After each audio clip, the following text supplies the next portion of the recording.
Hey guys, this is Bharat and welcome to Bharat's Kitchen with cottage cheese croquettes. Well, it's too fashionable name for the recipe. Well, you can also say paneer cutlets or cheese cutlets. Okay, so we're gonna begin with roughly chopping some green chilies, some lovely ginger. We're also gonna be chopping some carrots and finally some cilantro.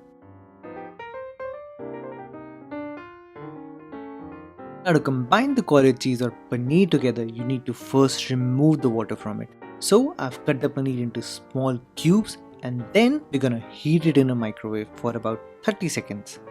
And here we're just heating the paneer so that it releases certain amount of water and it becomes a little bit soft. At this point, we're gonna transfer the cubes into a cloth and here we're gonna squeeze almost all the water present in the paneer. Well, I can tell you this by experience that even when you feel that you've drained significant amount of water from it and you feel like you're the king of the world, then just squeeze one more time and you'll still see water dripping out of it. So it actually took me about 15 minutes to drain the water. So it's a fair warning from my side. If you'll not remove all the water present in the cottage cheese, it will not combine together.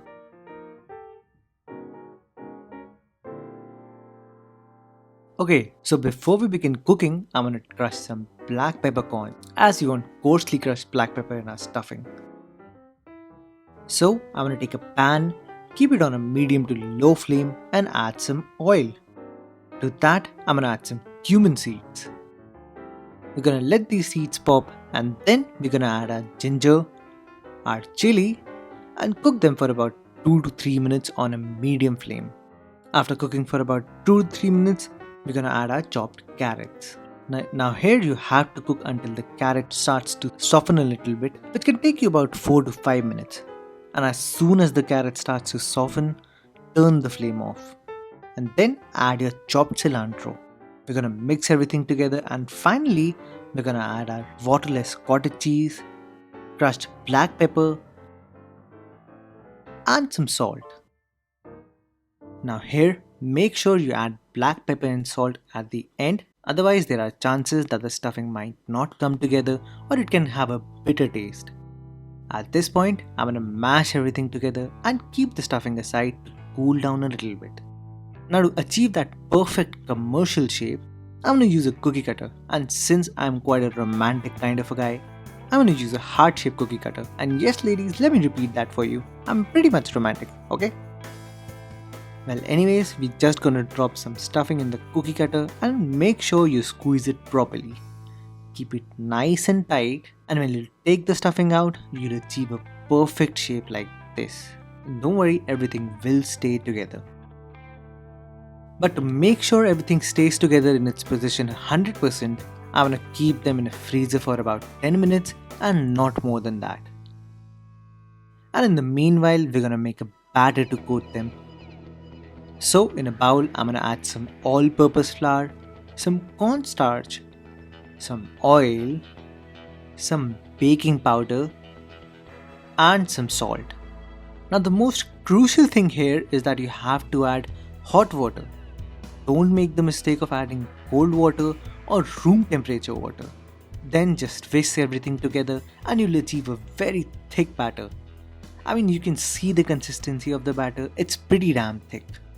Now the coating for these croquettes is a 3-stage process. So first comes the dry flour coating, then comes our batter coating, and finally comes the crumb coating.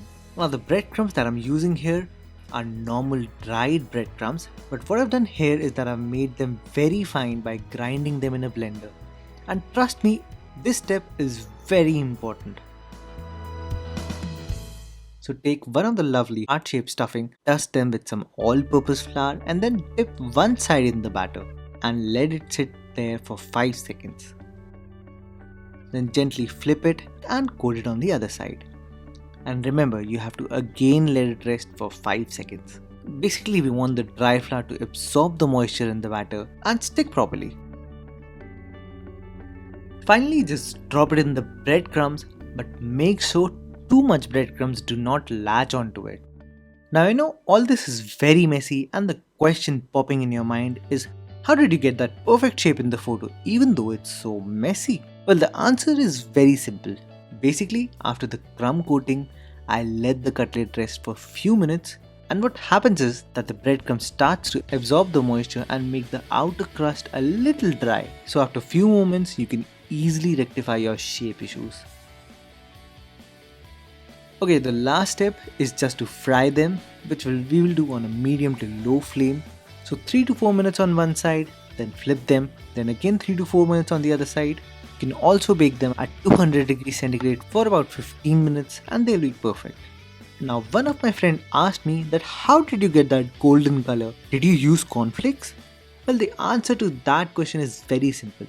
Basically, I generally use a high smoke point oil like canola oil, which provides that amazing golden color. And as you can see, that they're perfectly golden.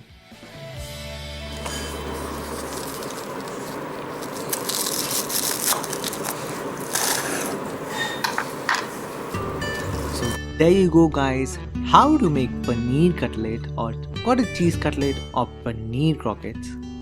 So if you liked the video, do give it a thumbs up. For updates and queries, you can like me on Facebook. Until then, I'll see you all next time.